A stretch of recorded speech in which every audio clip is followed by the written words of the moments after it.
This is a show about real life. Education, education, education.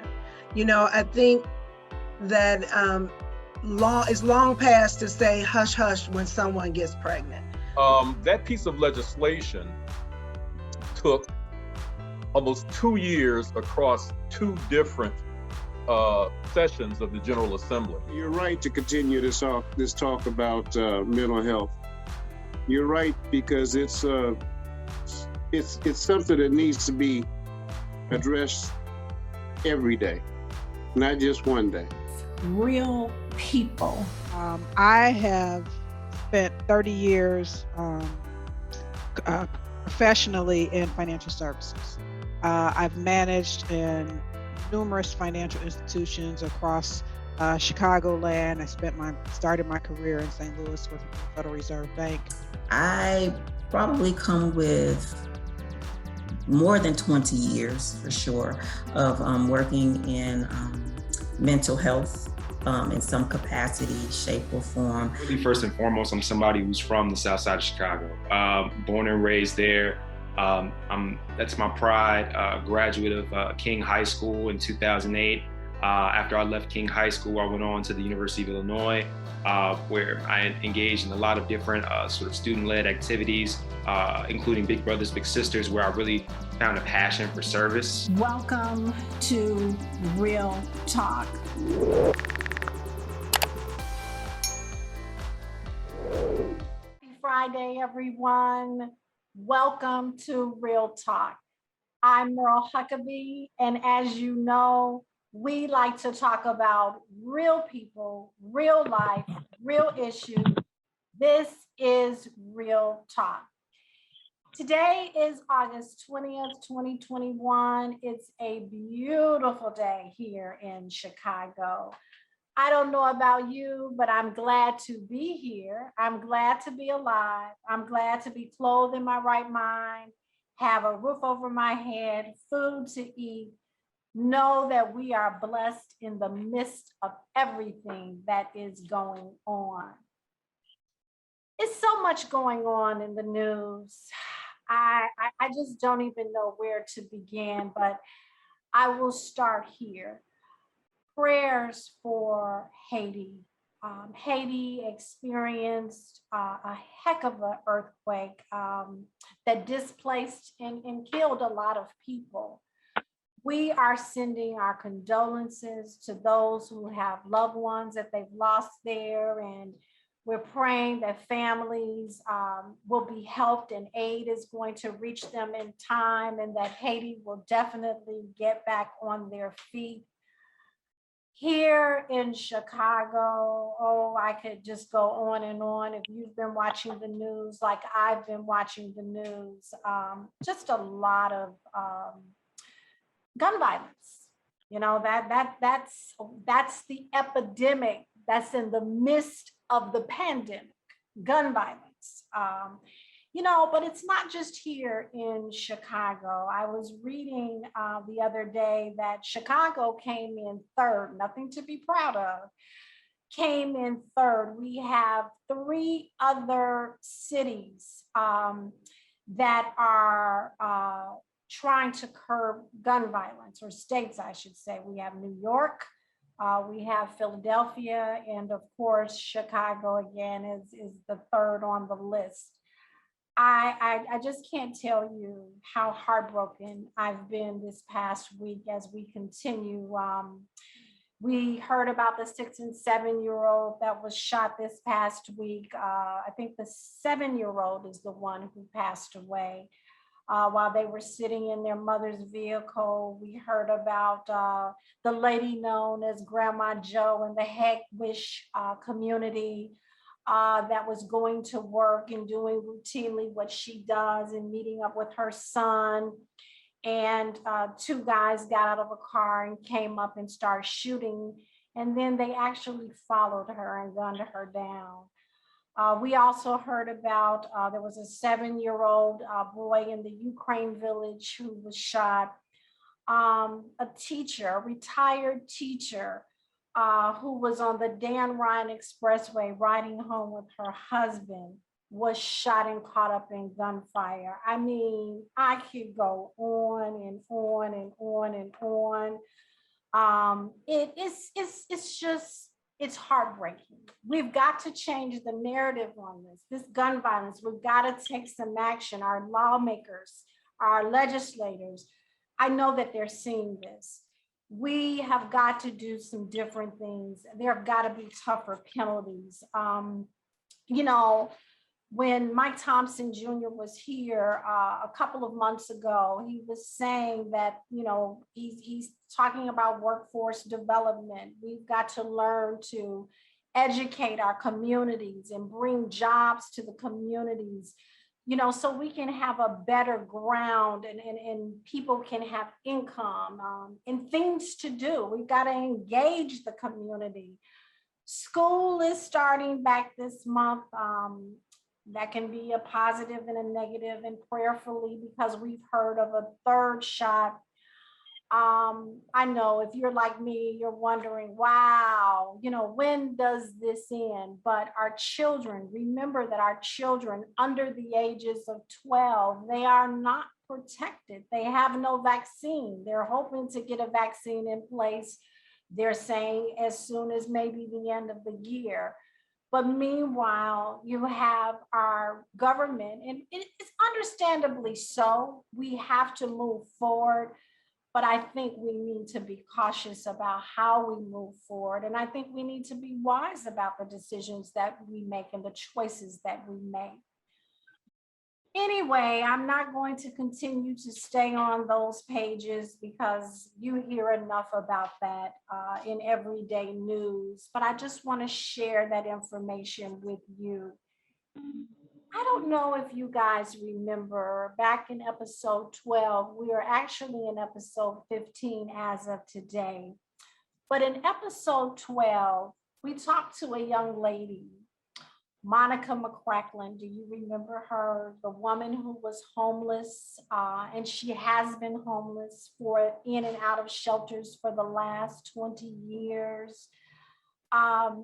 Before I introduce my next guest, I want to go back and tell you that I want to continue that conversation on homelessness.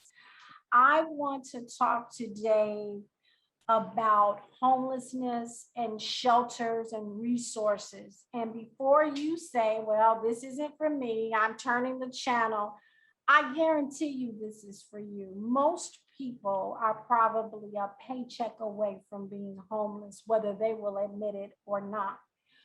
We probably all know someone that's homeless, whether we really know it or not, because, you know, our next guest who's coming on, she said something to me, and I'm going to go back and talk about this later on in the segment. And she said every homeless person is not necessarily visible or seen. I want to give you a few stats. Again, you may think that this is not for you, but it is for you. We all know someone, or we may know someone, or we may find ourselves being homeless at some point. We pray not, but it can happen. Homelessness occurs because generally it's beyond the person's control. COVID-19, for example, it put a lot of people out of work. A lot of people weren't able to pay their rent, their mortgages, and even though help came later, it came later rather than sooner. Homelessness can occur due to situations like pandemics like COVID-19. It can occur for simple reasons, but you know, people are not saving and managing their money correctly. It can happen because there are illnesses such as cancer, such as renal failure, that can hit a family with high cost bills, hospital bills. You know, healthcare is expensive. And even though if you are employed, insurance, the part that they pay, a lot is covered, but 20% can hit a family pretty hard. There are other reasons: the death of a breadwinner, domestic violence, the loss of family support. The list can go on and on and on and on. And you know what else? homelessness doesn't just impact a person physically, it can also impact them mentally. So we're going to talk about a little bit of mental health today. And if you didn't catch our series in May and June on our Mind, Body, and Spirit series, go back and look at episodes 4, 5, 6, and 7. I want you to go back and look at them all, but these really apply to mental health. Homelessness, or homeless, according to the Merriam-Webster dictionary, is having no home or permanent residence. Another definition is without a home, or therefore typically living on the streets. As of 2020, HUD estimated that there were over 580,000 people who were homeless. Of that 580,000, 106,000 were children. 106,000 were children in the United States. With the pandemic, it's saying, and they're predicting that this number is going to increase. Closer to home, here in Illinois, it is said that we have over 10,000 people that are considered homeless. I want you to know, I was riding with my daughter yesterday. We were on Cermak Road here in Chicago. And Cermak headed over to Canal, and there was a viaduct. I wish you could have seen the tents. I took pictures. I wish you could have seen the tents that were out there. But on the side of the expressway, there were just a number of tents, and it was just in disbelief. I knew that we had issues in Lower Wacker, but when I saw this, I definitely pointed it out to my youngest daughter because I wanted her to see it too. And I mean, she did. It's very visible, but you would be surprised how many people are out here living in the streets. Some in tents. I saw like a place made out of blankets and cardboard. You know, it's a lot going on out here. And this is a subject that I think we need to talk more about. I took a few pictures. I'm showing them to my producer. I don't know if he can get them up, if he continues to move past but I took a few pictures. I took as many as I could because I was sitting on the passenger side and not the driver's side. But it was just to be able to have something to show you. I mean, people are really living out here on the street.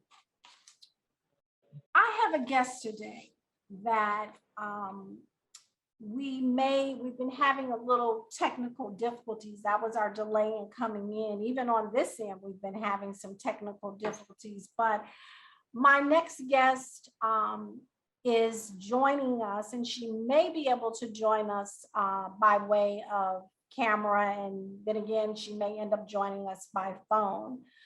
But Monica Hammond is with us today. She is a young lady that I grew up with. She, for full disclosure, she is my cousin, and she is also the executive director of Gabriel's Horn. I want to welcome to the show today, Monica Hammond. Monica, are you with me? I am with you. Thank you. How are you today? I'm doing fantastic. How are you doing?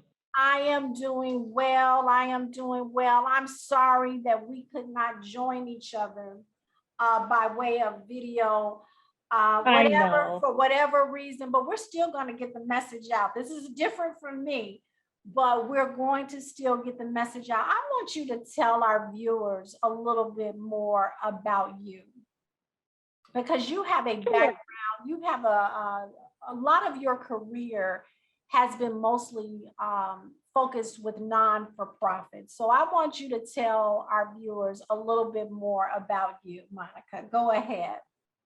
Oh, sure, absolutely. Well, I started my career in social services back in the 90s. During the time of the Olympics in Atlanta, I received a position a friend told me about. I wanted to kind of give back to the community.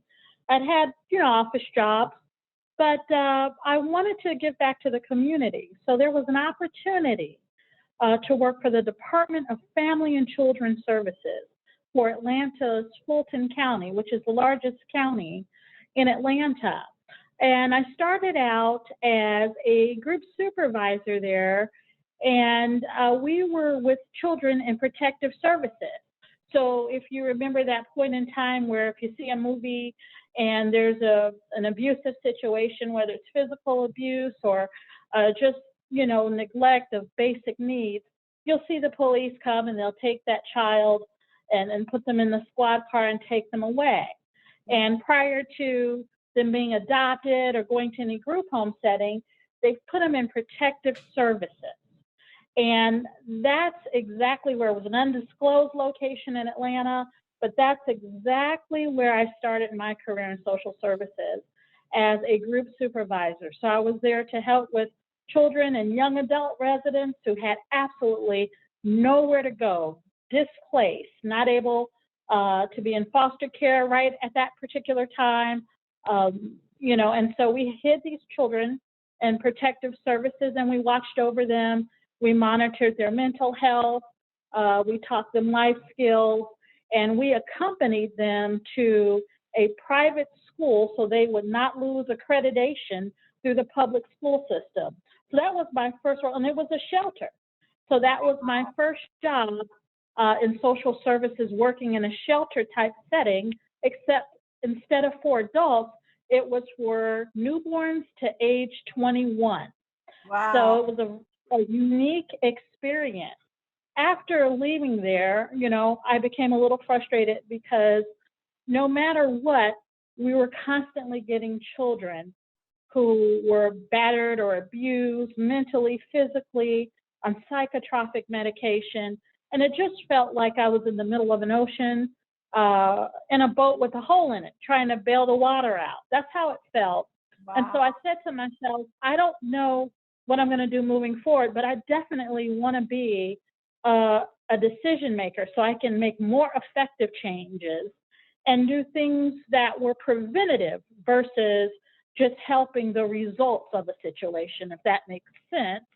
And so I changed my career path after about 7 years. I got promoted to senior group supervisor with the Department of Family and Children Services. But after 7 years, I decided I wanted to do a little bit more. So I started working for United Way of Greater Atlanta as the outreach marketing manager. So I was spreading the word about United Way and all the good things that we do, or that we did at the time, and the 211 service, which was a 24-hour helpline. I was over 13 counties while I was doing the outreach marketing, promoting the word about the service and how people could get access to resources and help. Also, still in alignment with shelters and working with the homeless population, making sure that the information was readily available on our call line for people that were homeless and looking for local shelters in the area. So after about 10 years in that career, I started working with our resource development department as I started promoting the service of United Way throughout the community. I was asked by my colleagues in resource development to start going into the workplace campaign and start sharing the message with our workplace donors. And as a result of doing that, my request grew, and I was averaging about 140 speaking events per calendar year. Wow. So I no longer had time to really do a lot of the marketing because I was helping to raise funds. So it was kind of a natural move for me to go into the resource development department. I was promoted to development officer for about 3 or 4 years. And after doing that job and trying to raise money and still speaking throughout the workplace campaign, my career came to an end there after a few years as I decided it was time to move forward. I had decided this and had this great plan of how I was going to pursue another career in social services, and I kind of had a roadmap for myself. And then all of a sudden, I found out that a few of our positions were being eliminated. And I had no idea that I was on that list of elimination. And so my career ended abruptly, I guess after about 13 or 14 years, and I found myself in Indiana, Northwest Indiana.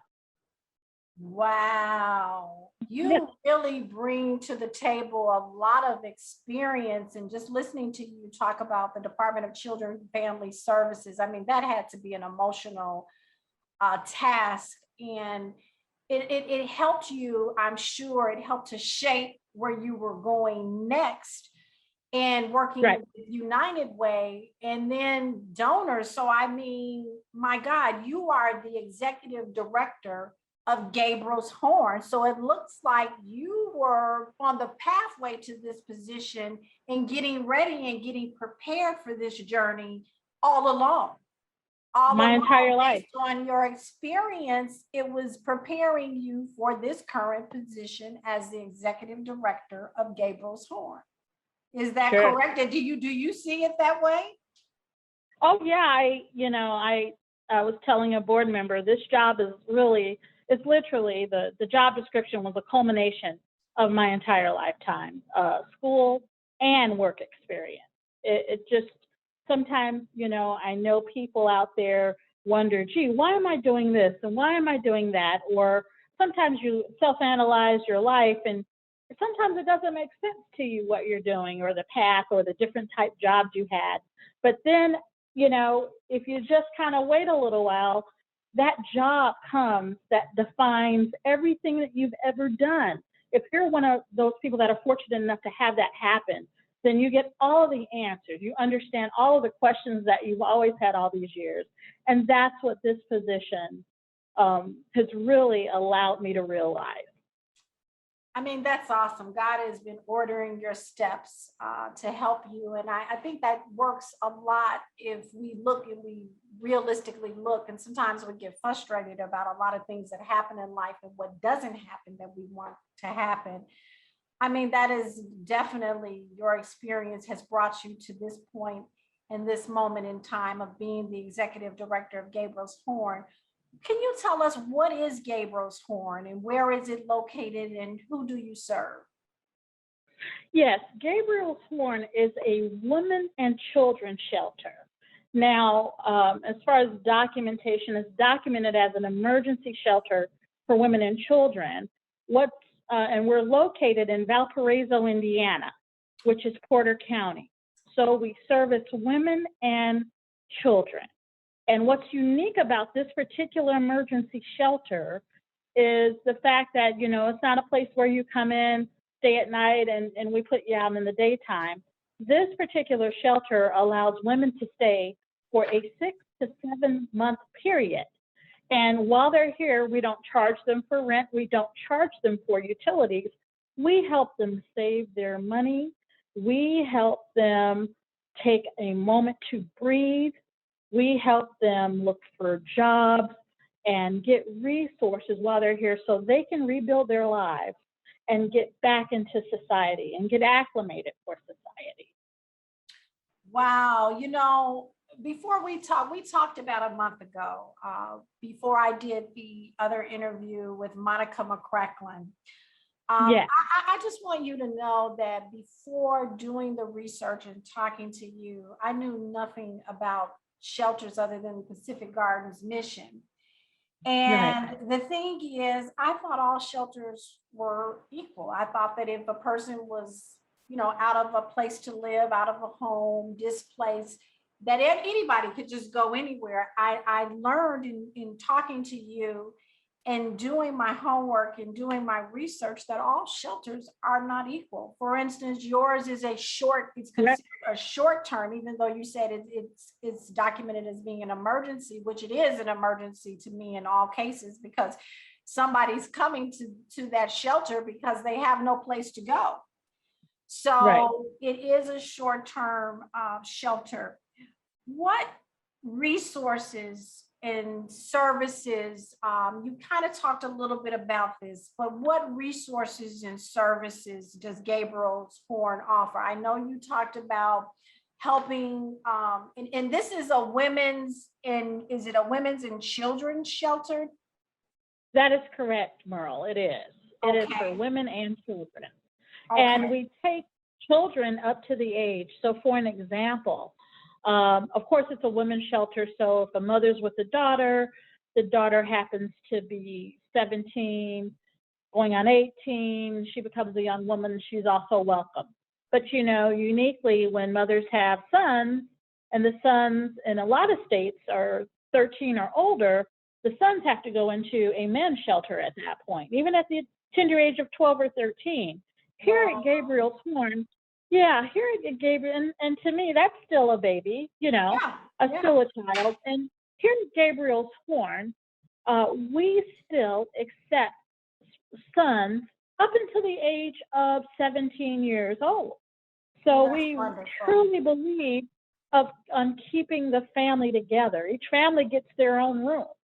So, you know, there's a sense of family. We want to keep all of that intact for the family during this particular time. To answer your question, the services that we provide are case management.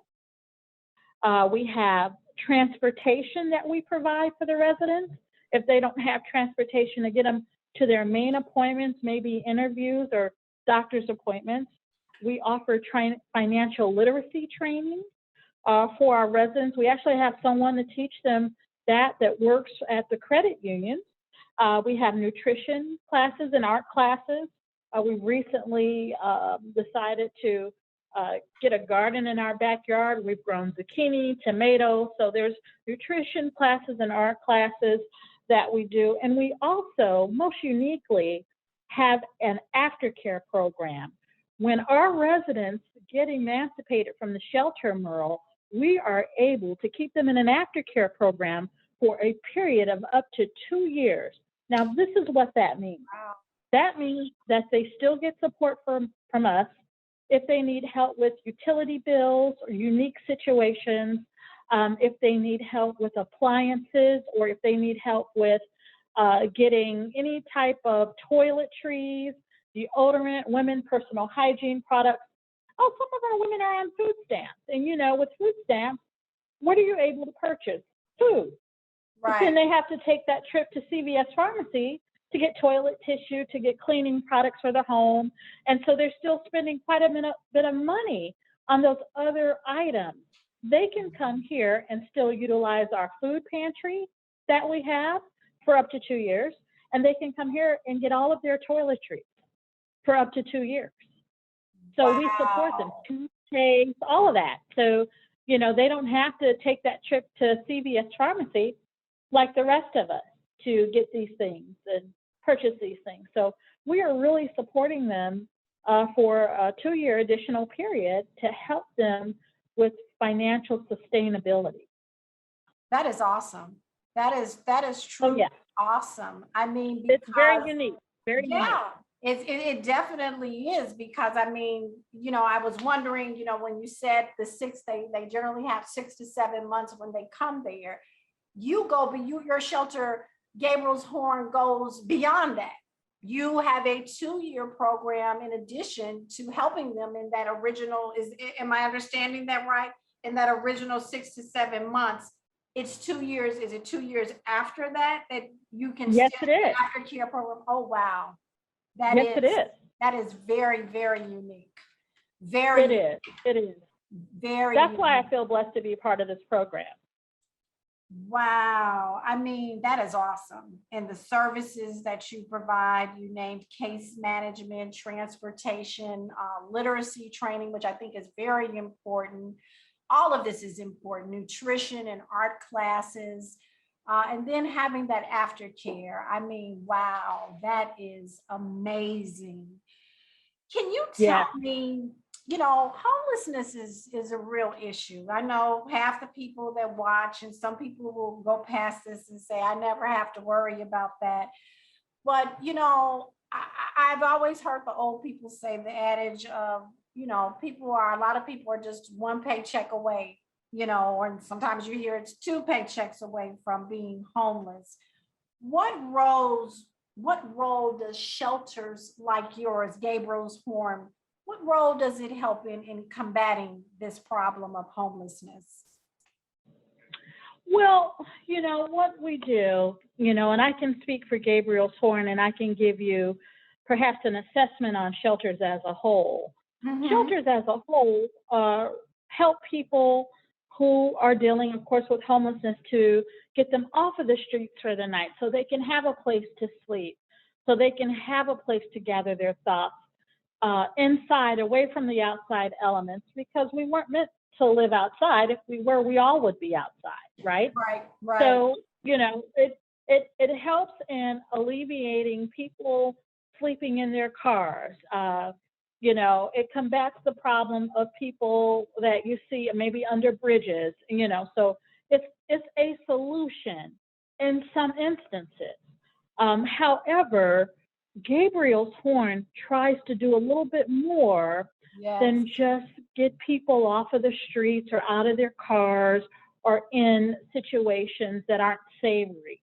Gabriel's Horn offers wraparound services to help them so they don't come back through our doors. As I tell the young ladies that enter, or the older ladies as well, that enter our facility, today on the way here, you thought because you were coming to a shelter that you hit rock bottom.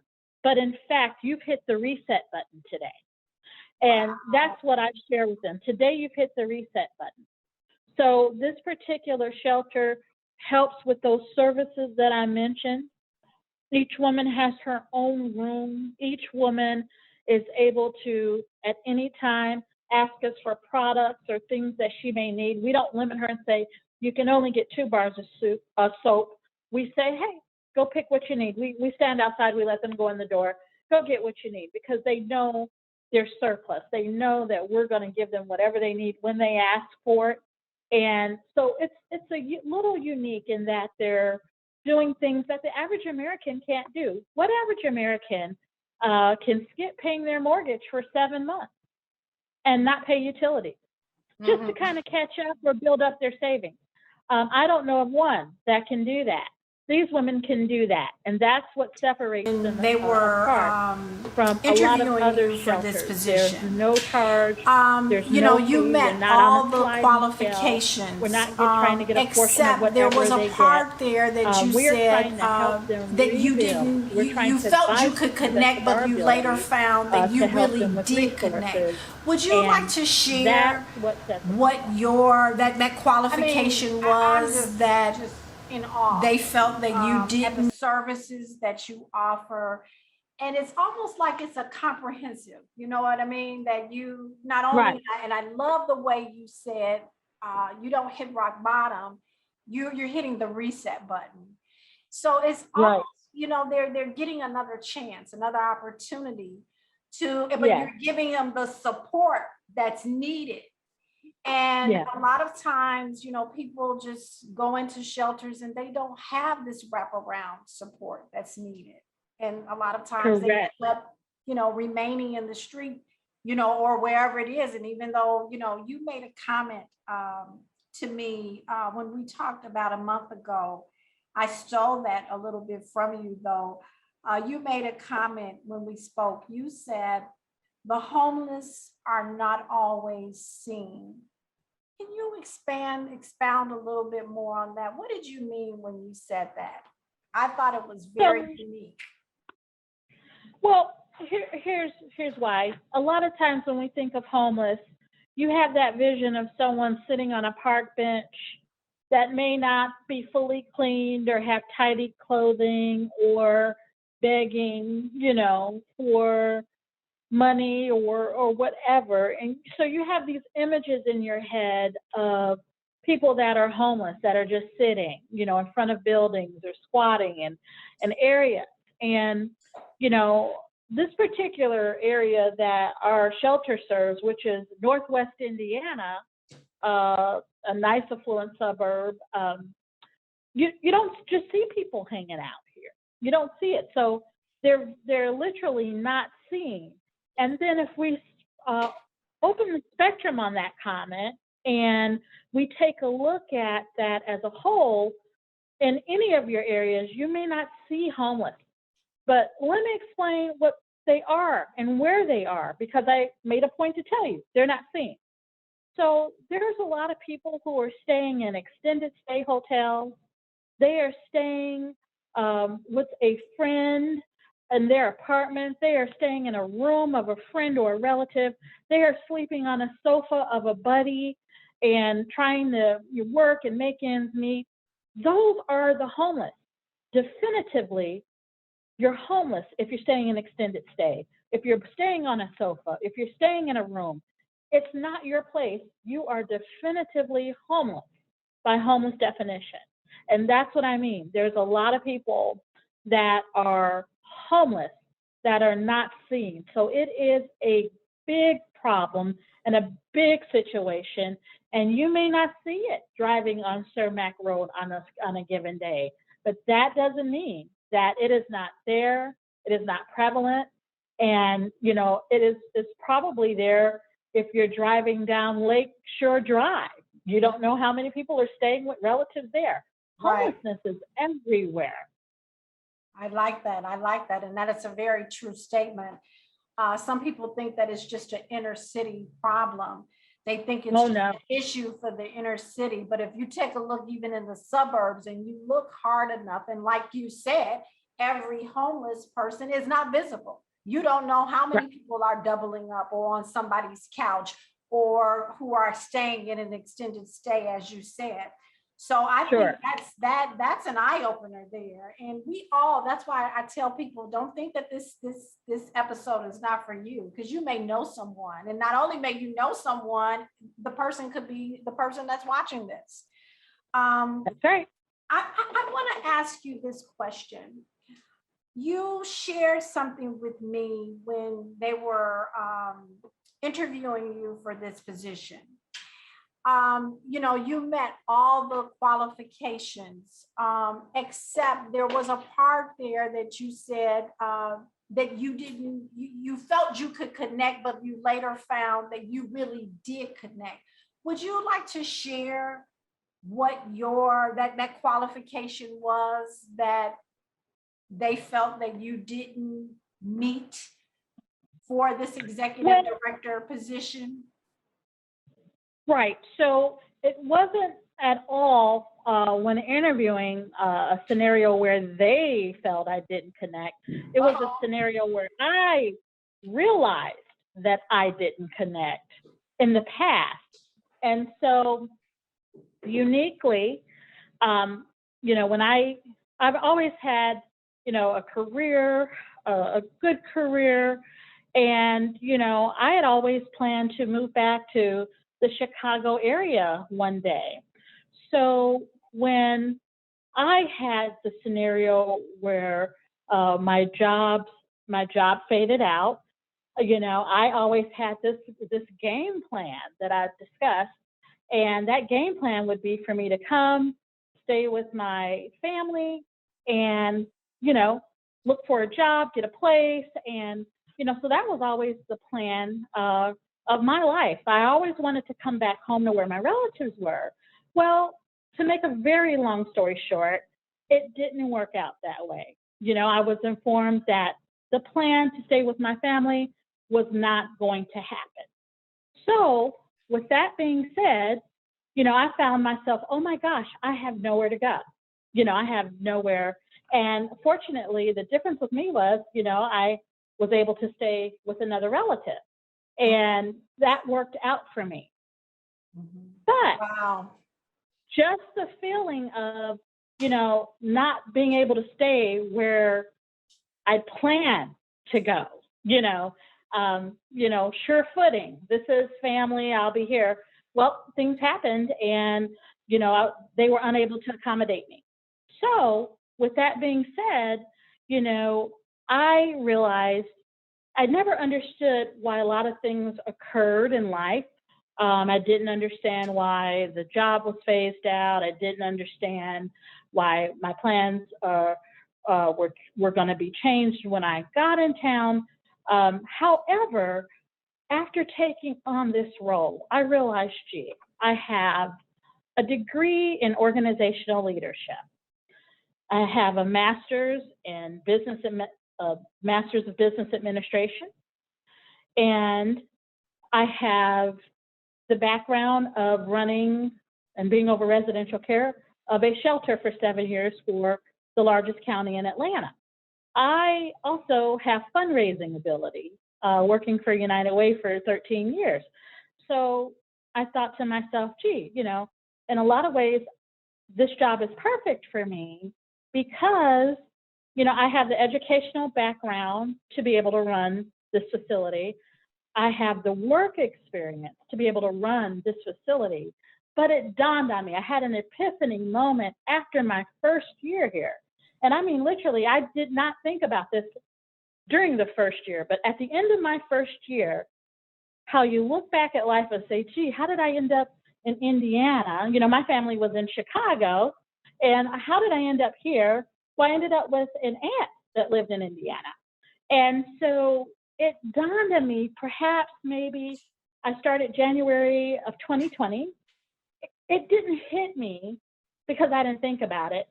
It didn't hit me until November, after several case management sessions with these women. I had women coming to me broken. Some came as a result of failed relationships. Some came to me as a result of not having enough money to make ends meet. Some came as a result of just being rejected by loved ones. So what came to me in November was, gee, you had all of the education, you had all of the work experience, but you didn't have the experience to feel what these women felt. So I am so grateful for my journey, Merle, because had those things, you know, like the mishap with information and me not being able to stay where I planned and, you know, getting over that. And I am so blessed that even though I felt cursed when all the crazy stuff was happening, I feel so blessed that it did happen, because one of the qualifications that I didn't have, that I felt, whoever you believe in, for me, it's the Almighty, Christ. And what I felt God was doing was He allowed me to have that experience personally, to know what it felt like to be displaced and kind of feel rejected and feel like, gee, my plans didn't work out the way I planned them, to know what that felt like even. And, you know, it's no reflection on anybody. Everybody has a role in life, and things happen for a reason. Yes. So, you know, I'm not here to, you know, test any issues on anything else other than the journey is about yourself. And it takes a while to get that. The journey is about where you need to be and what you need to be prepared for. That's the richness of having life experiences. It's not, you know, blaming anybody for being anywhere. And I can share this beautiful message with the ladies that sit across from my desk. It's not about pointing fingers as to why you're here or how you ended up here, even pointing fingers at yourself if you didn't budget well. It's about the journey and what you do about it. That's why I say you are here today. You did not hit rock bottom. You hit the reset button, because you have come to the realization that this is your journey and this is something that you want to correct. And it, you know, it's just a beautiful thing. So I didn't have any of those tools. With all of the experience, with all of the education, I didn't have any of those tools to share because I didn't feel it.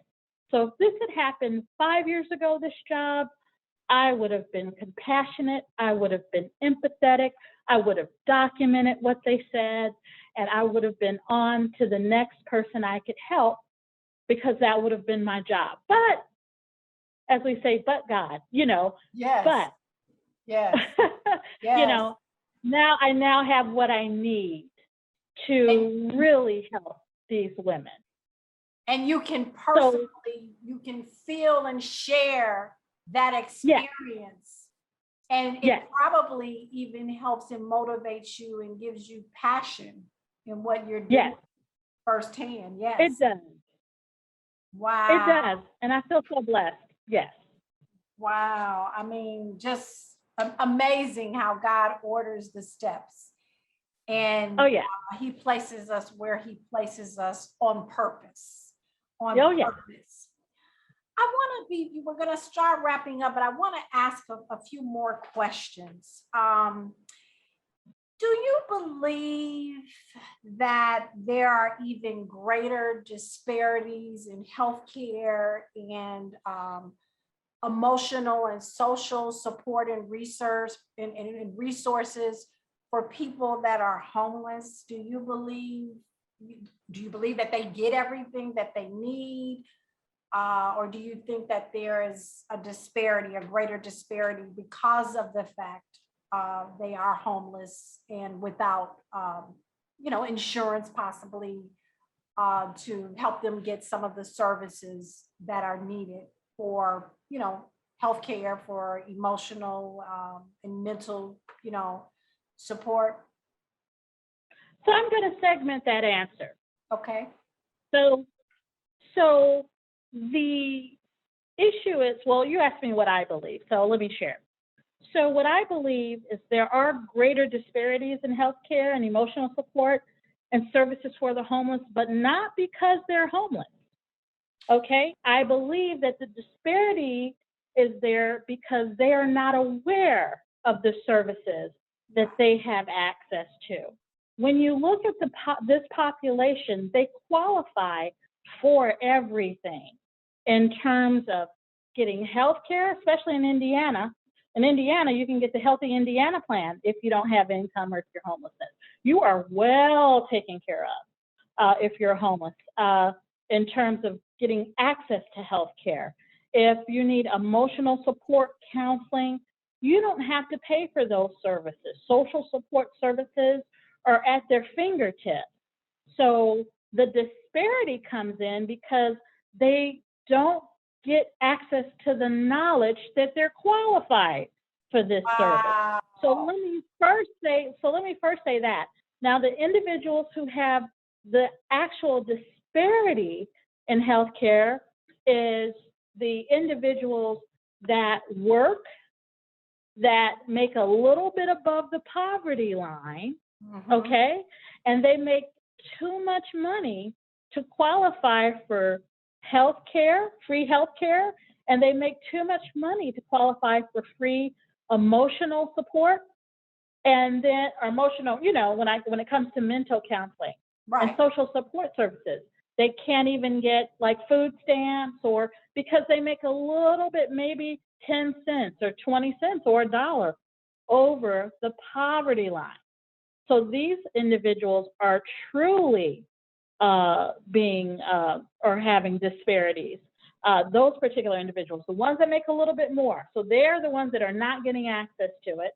The homeless just don't know about it because they are not in a proper facility that's going to walk them through what they qualify for. And then, of course, if you're working and you make way above the poverty line and you have a good job and you have good insurance, then you have access to everything you need for the most part. But so that's why I said I'm going to segment that answer to you, because it's not necessarily that, hey, they're homeless and they don't have access to health care. They're not aware of it. Or they may have an impediment to getting it, like transportation. Wow. That's usually the biggest challenge for a homeless person, getting transportation to the services. Or the second one would be having someone like a case manager guide them through the process, because every homeless person doesn't have case management. Wow. So they don't know necessarily what they have need of. So that's the disparity. It's really deep when you think about it. It is. They can't advocate for themselves if they don't know anything, about where to go. And that's why it's really good that there at Gabriel's Horn, that this is part of the services that you offer is case management. And you have the wraparound services because it's needed. It's needed. Right. And because, like you said, a lot of people just don't know. They don't know. That is just, it's deep. is really deep. I mean, we could be on air talking about this for hours. Oh yeah. You know, for the sake of time though, I'm gonna definitely put a pin there because I do want to come back to that, and it's probably going to be in a later show. I want to know Sure. from you, how is Gabriel's Horn funded? How are you able to do all of these services for young women and children that come there? How is Gabriel's service? Like, how is Gabriel Horn funded for these services? So our funding sources are through grants, community donations. We try to have annual fundraisers along the way, but that was a challenge last year, which was my first year due to the epidemic. We weren't allowed to, go out and about and into the workplaces and have campaigns. So our typical way prior to the pandemic and now would be, setting up annual fundraisers. The Porter County, which is the county in where we reside, has a trustees township office. And a lot of times we get referrals to residents from them, and they also support us monthly as well and help us. So this helps a little bit. Wow.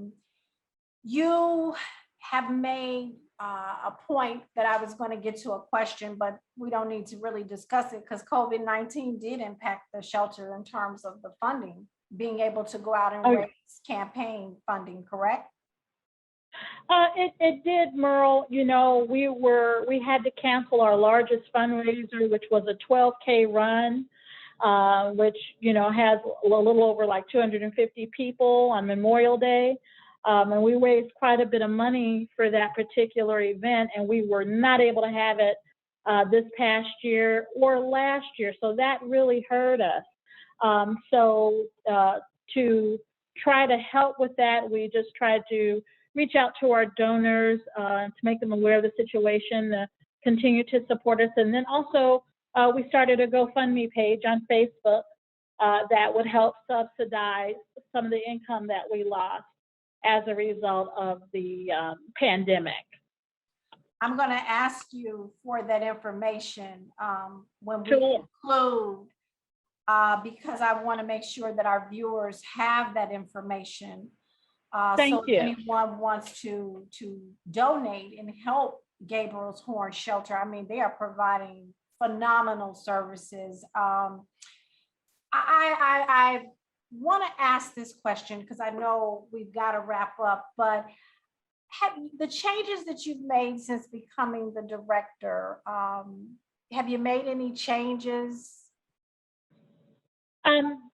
So I did. It was important to me to take some time to, when I first started, my first 6 months, to sit back and just kind of see how it ran. Before I made any radical changes. Sometimes you have to learn first, right, to see what works and what doesn't work. So, I didn't come in with a vision and say, hey, I'm going to change X, Y, Z, P, D, Q. I just kind of wanted to see how things worked. I wanted to learn a little bit more about the administrative offices. And then I wanted to look into the day in and day out procedures of the residential part of the shelter downstairs. So I changed a couple of maybe job titles. I wanted them to have more of a professional uplift. We made our house manager a manager of residential services, things like that. Just to kind of encourage, and we also, I looked at the shelter and I thought it was one of the nicest shelters I've ever seen. But in some ways it still had an institutional look to it. And it's because by law, we're required to have documents on the walls, because it's a public facility. So we have to have documents and fire code information and things of that nature. But I wanted it to look like a home. I wanted it to look more like a home. And so we had a wonderful opportunity where volunteers have come in by leaps and bounds. One group called the Nasty Women of Porter County, which is a political group, but they put down their political issues and came in and they do charity work. What's the name of the group again?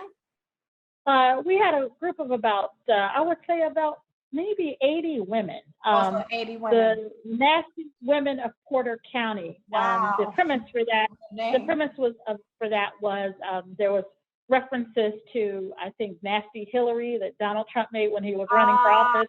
Okay. And because they were, Democratic, they just took on that ideology and they call themselves that. And they, so they are politically based, but they do charity work. And they contacted me and they came in and just along with all kinds of groups from both sides of the aisles. I mean, wonderful people came and donated their time and treasure. But the Nasty Women of Porter County came in and asked me what our main needs were. So I told them we wanted to raise funds and we wanted to give an uplift to some of the rooms because I wanted each woman when she walked in here, you know, Merle, as you know me from, well, my whole life, you always know I like to decorate, right? So I like pretty stuff. So I just wanted women to come here and I wanted them to see beauty.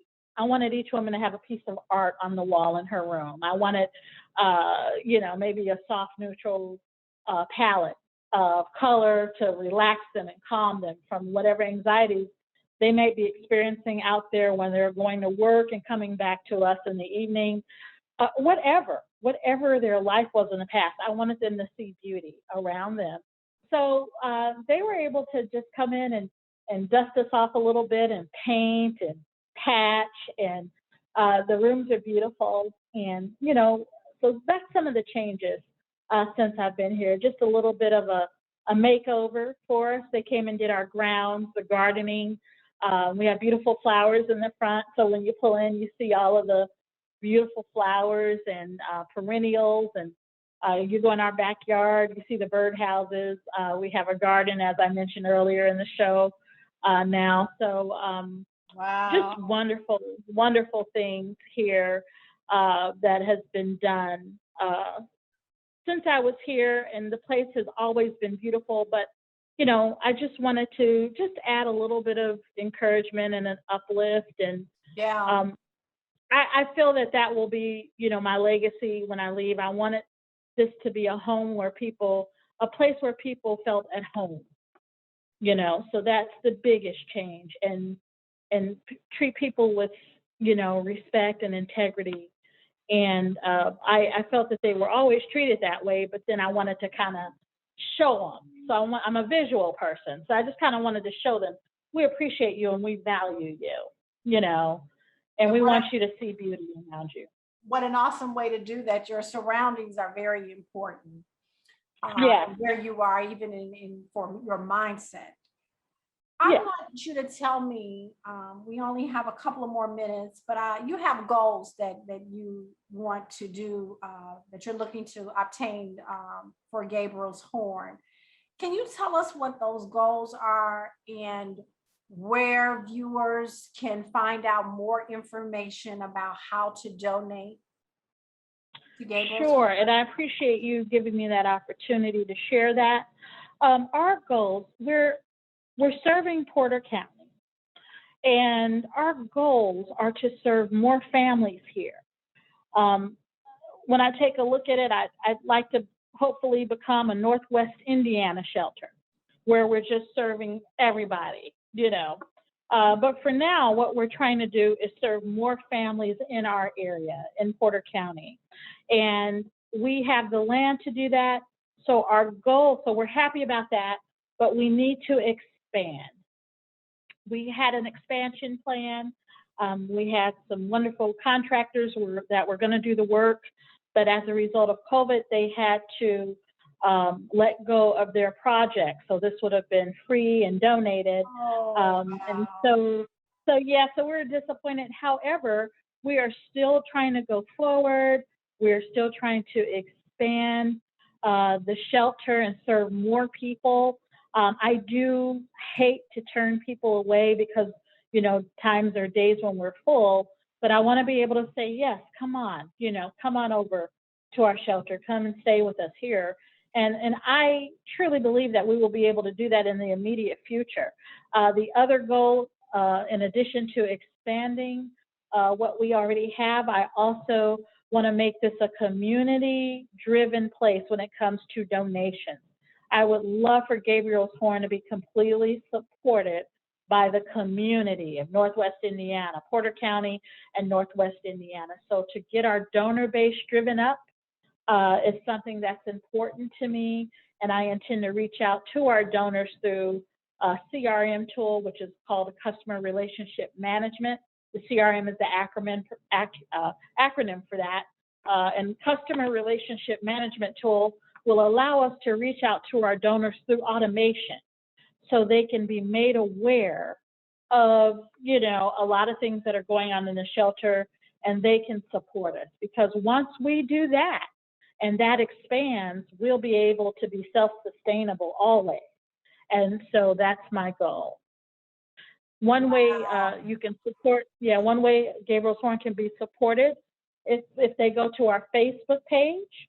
On our Facebook page, we have a GoFundMe link that you can click on and donate. You can donate anonymously or give your name. We certainly love for you to give your name so we can send you an email and you get tax credit for it. We also ask that you go to our website, www.gabrielshelter.org, www.gabrielshelter.org. That is our website address, and there is a section on there that says what we need, and you can click on that and you'll see our GoFundMe link. And that's what we ask. If you would donate it to the GoFundMe link, there's a PayPal link. If you do PayPal, we won't get it until like about 2 or 3 months. But if you go to the GoFundMe link, we'll have it immediately. And we're trying to use that link to raise funds to compensate for the fundraising we missed during the epidemic. And again, the main goal for this is to expand our operation to take more families in and give them shelter and get them off of the streets. Your Facebook page, is it under Gabriel's Shelter or Gabriel's Horn? Gabriel's Horn. Gabriel's Horn. Simply Gabriel's Horn. Gabriel's Horn. Okay, I just want to make sure. And you said www.gabrielshelter.org is the website in which anyone who wants to go and they can do the GoFundMe. The link is there for them to donate. And you do take PayPal, but you guys don't get it that quickly. It sounds like the quicker route is the GoFundMe. Is that correct? It's correct, but I want to also make a correction on the website. Go ahead. So the website is www.gabriel, Gabriel,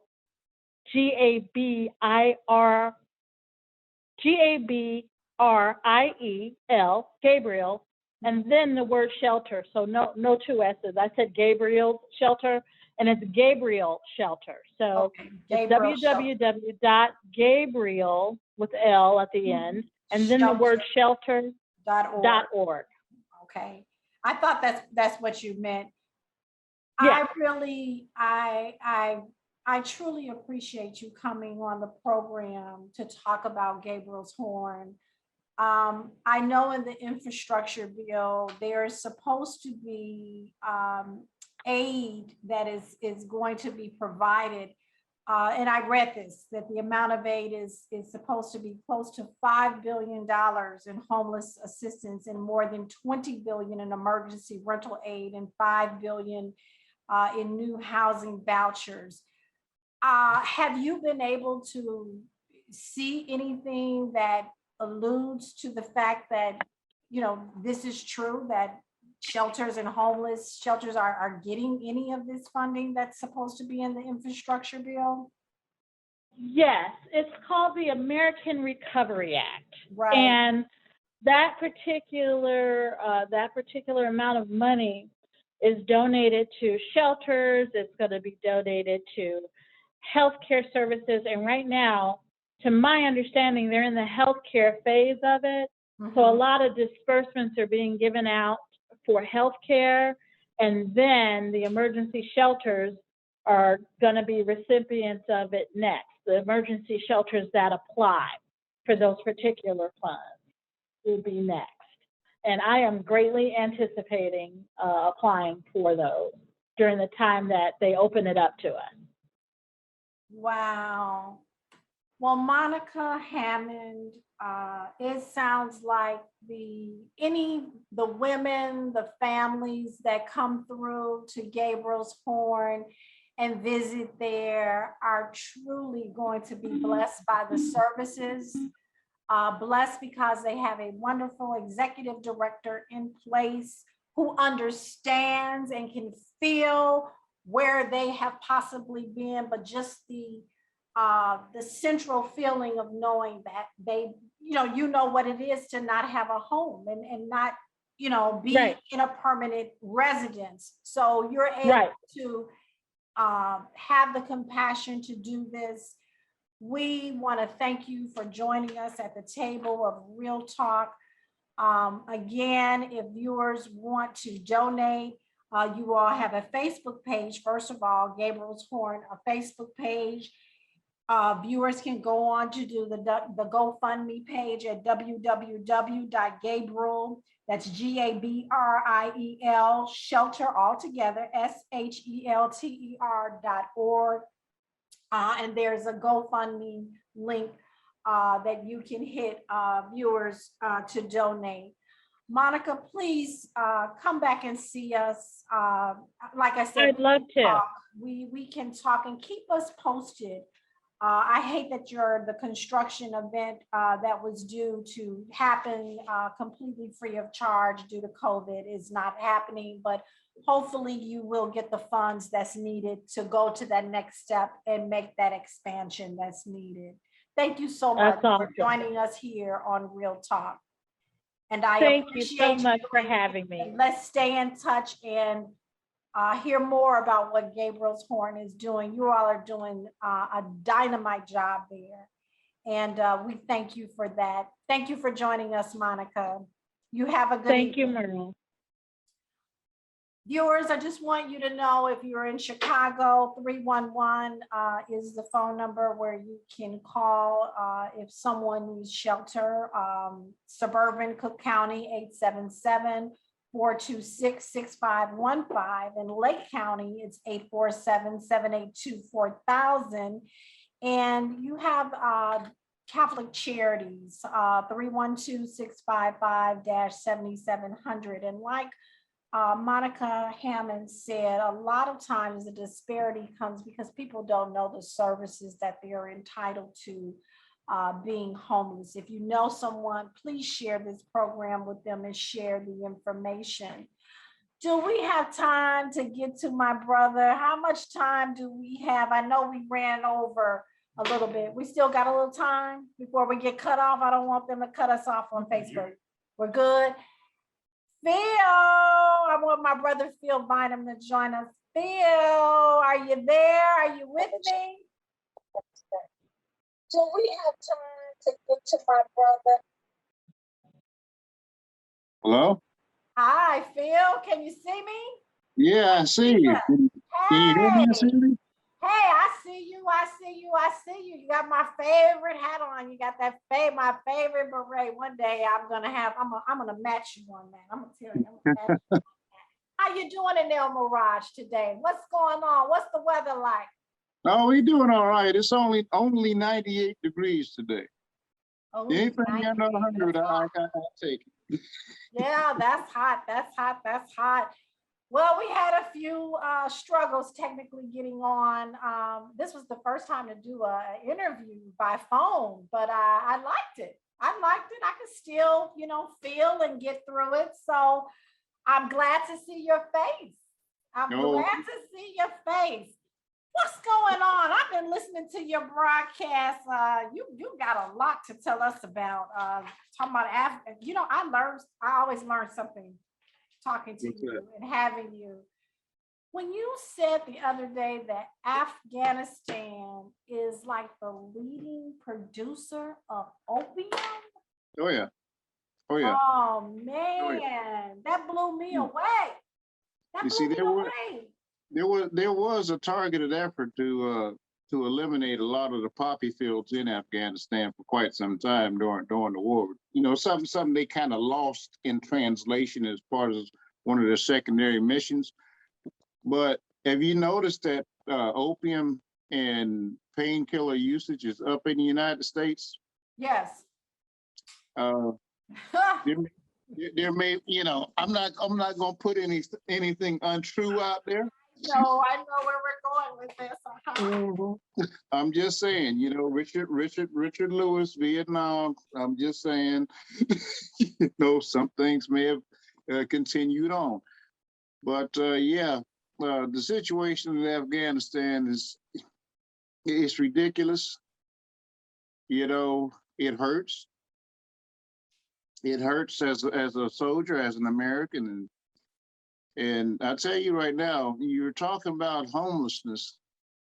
And, you know, we got this chaotic airlift going on. Well, over 13,000 people have been airlifted out of there in the last 6 days. Guess what? Them people ain't got homes. Wow. You know that? Yeah. They have a place to go, but they don't have a place to lay. And, Wow.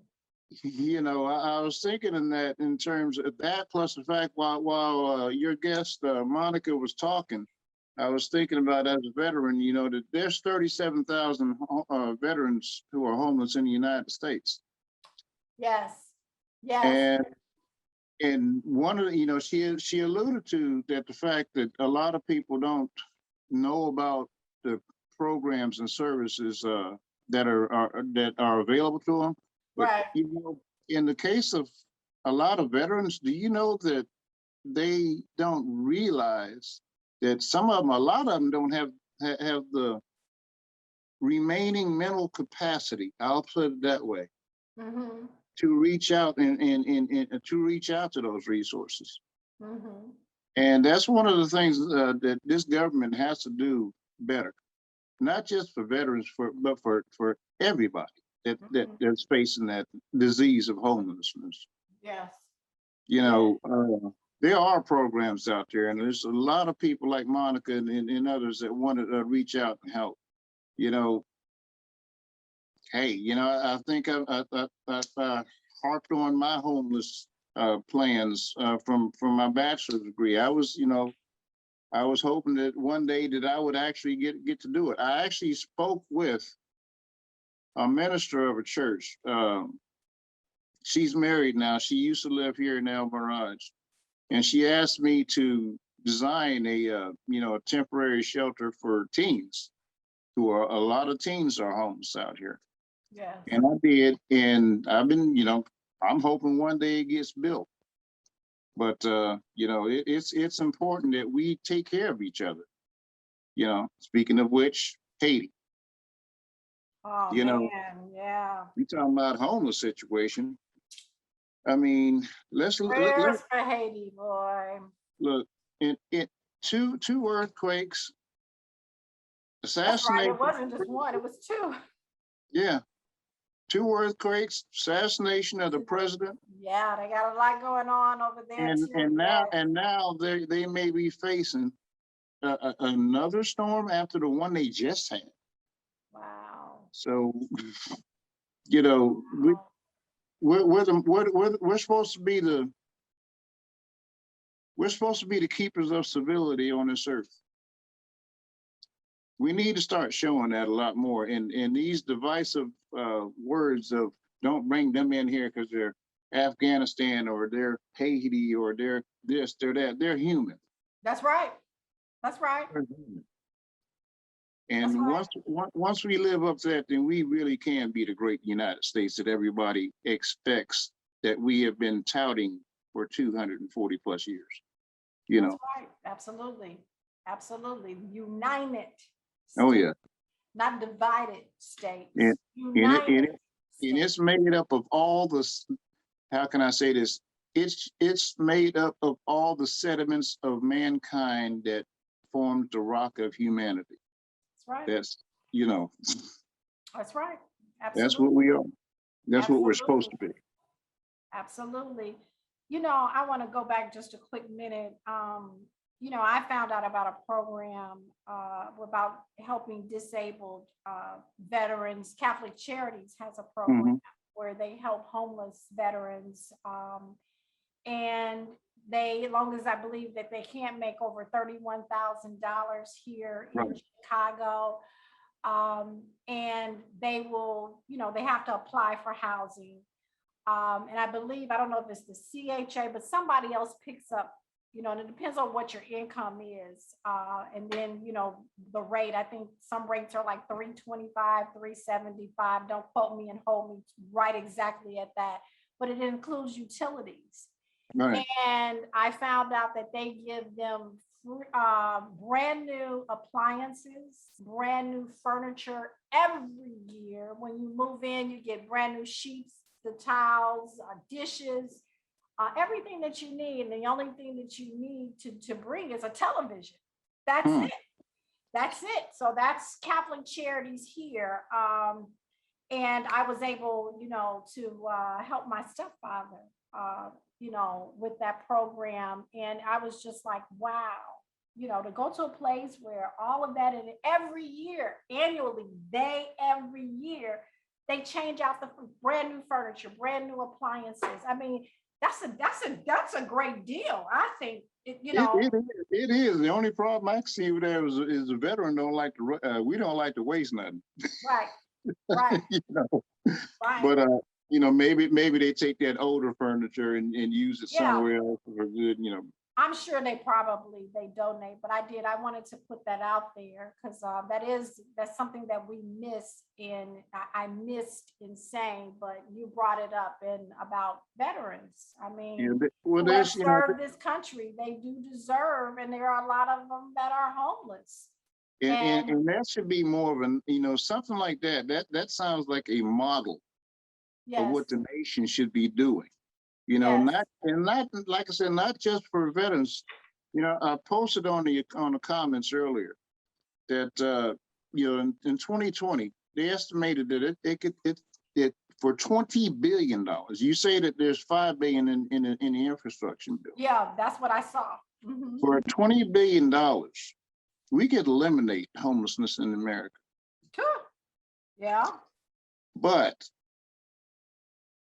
for some reason, we take our priorities to big oil, big, you know, GM, the airlines and stuff like that. You know, people have been pretty much making some people homeless in some cases.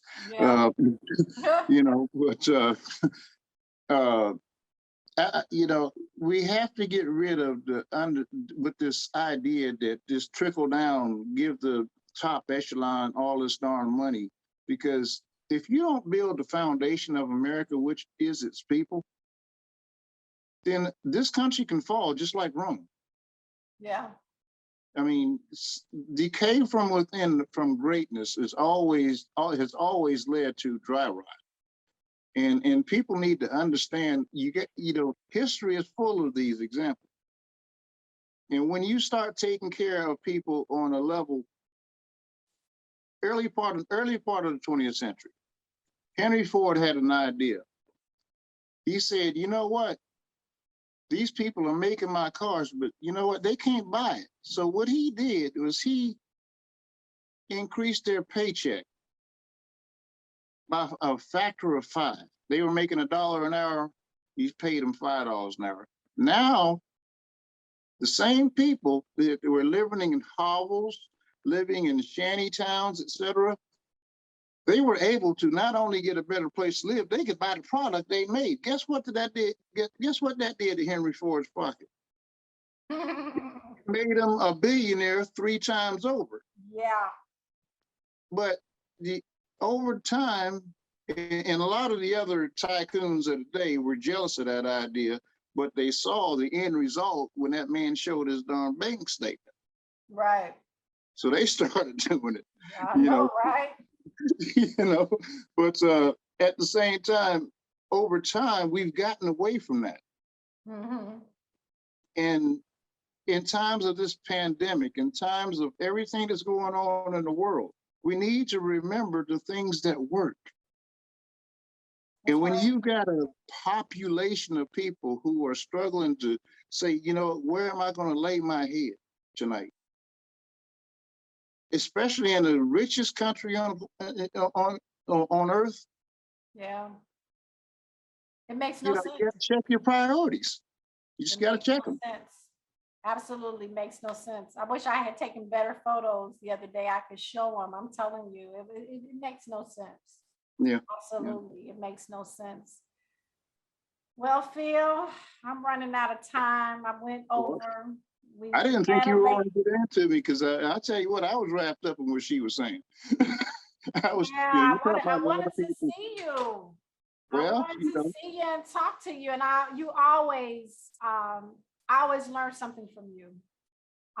You just are a wealth of information. Not only do you keep your ear to the ground, you are a wealth of information. I swear, I believe you got 7 to 10 TVs sitting up there looking, and you read so much.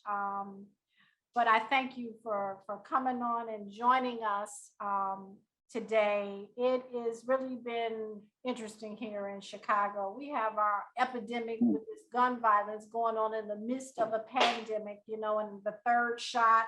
yeah. I mean, it's just a lot going on, you know, but I thank God that we can have conversations such as this. And I want to thank you for coming on and joining us today. I'm going to make sure we give you some more time next week.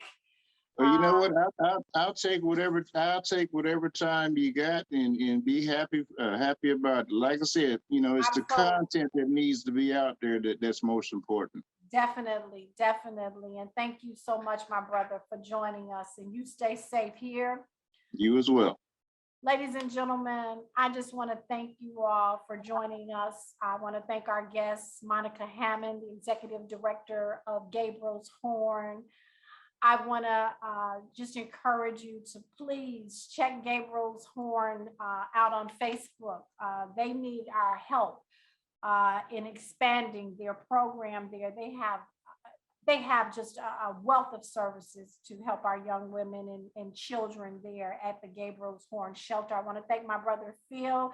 You can check him out on Facebook at Phil Bynum. He always keeps his ear to the ground and truly a wealth of information. He has a little potty mouth though, but I'd like you to check out his broadcast because it always makes me laugh. Because this brother, he keeps it real. He really does keep it real. If you know, you guys want to check out past episodes, first of all, I'd like you to thank you for joining us today, but I'd like you to like and share and comment, you know, on our show so we'll know what we need to do better. We have past episodes of Real Talk on YouTube. You can go to our channel, Real Talk with Merle, and see our past episodes. And I'd like to thank Anthony Greer, my technical producer. He keeps all of this going.